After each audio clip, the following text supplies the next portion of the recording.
পণ্ডিত দীনদয়াল উপাধ্যায় প্রশিক্ষণ মহা অভিযান উপলক্ষে মঙ্গলবার প্রদেশ বিজেপি কার্যালয়ে প্রশিক্ষণ যোজনা বৈঠক অনুষ্ঠিত হয়।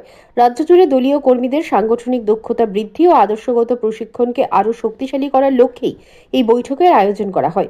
এই বৈঠকে উপস্থিত ছিলেন প্রদেশ বিজেপি সভাপতি তথা সাংসদ রাজীব ভট্টাচার্য, রাজ্য প্রভারী ডক্টর রাজদীপ রায় সহ দলের অন্যান্য শীর্ষ নেতৃত্ব ও পদাধিকারীরা। প্রদেশ সভাপতি রাজীব ভট্টাচার্য বলেন, এই উদ্যোগের মূল লক্ষ্য নতুন কর্মীদের দলের দর্শন, আদর্শ ও সাংগঠনিক কার্যক্রম সম্পর্কে পরিচিত করা এবং একই সঙ্গে অভিজ্ঞ কর্মীদের তা স্মরণ করিয়ে দেওয়া। তিনি আরও বলেন, তাদের লক্ষ্য শুধু সরকার গঠন নয়, নিজেদের আদর্শকে সঙ্গে নিয়ে চলা। সমাজ পরিবর্তন সম্ভব একমাত্র নিবেদিত প্রাণ কর্মীদের মাধ্যমে।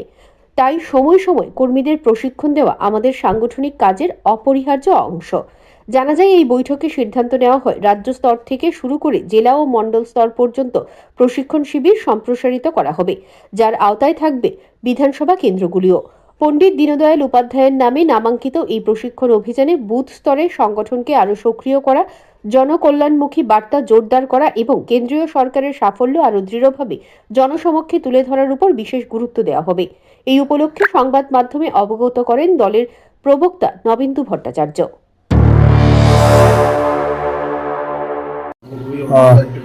নিয়মিত প্রক্রিয়া, পার্টির যে সমস্ত কার্যকর্তারা আছেন তাদের পুরো নতুন সবারই প্রশিক্ষণের প্রয়োজন হয়। যারা নতুন কার্যকর্তারা এসেছেন তাদের পার্টি সম্পর্কে বুঝতে হয়, আমাদের পার্টির কর্মধারা কি, আমাদের যে দর্শন আছে সেই দর্শন সম্পর্কে অভিজ্ঞতা থাকা প্রয়োজন।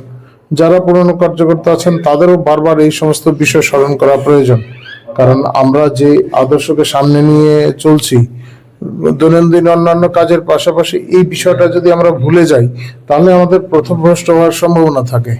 ফলে এটা একটা নিয়মিত প্রক্রিয়া, আমাদের দর্শন সম্পর্কে অবহিত হওয়া, আমাদের লক্ষ্য কি, আমাদের উদ্দেশ্য কি, এই সমস্ত বিষয়। শুধু সরকার গঠন আমাদের উদ্দেশ্য নয়, এটা একটা আমাদের চলমান প্রক্রিয়ার মধ্যে একটা অংশ বিশেষ। সরকার গঠন করা, আমাদের যে ভোট নেওয়া, সেইগুলি, কিন্তু এর বাইরে অনেক কিছু বিষয় আছে যা আমাদের দৈনন্দিন জীবনে প্রয়োগ করা বিশেষ প্রয়োজন।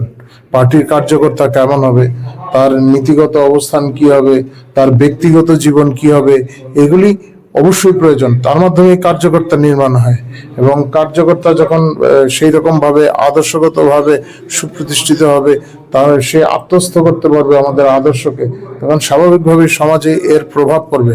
আমরা যে সমাজ পরিবর্তনের কথা বলছি, এই সমাজ পরিবর্তন এই কার্যকর্তাদের মাধ্যমেই সম্ভব।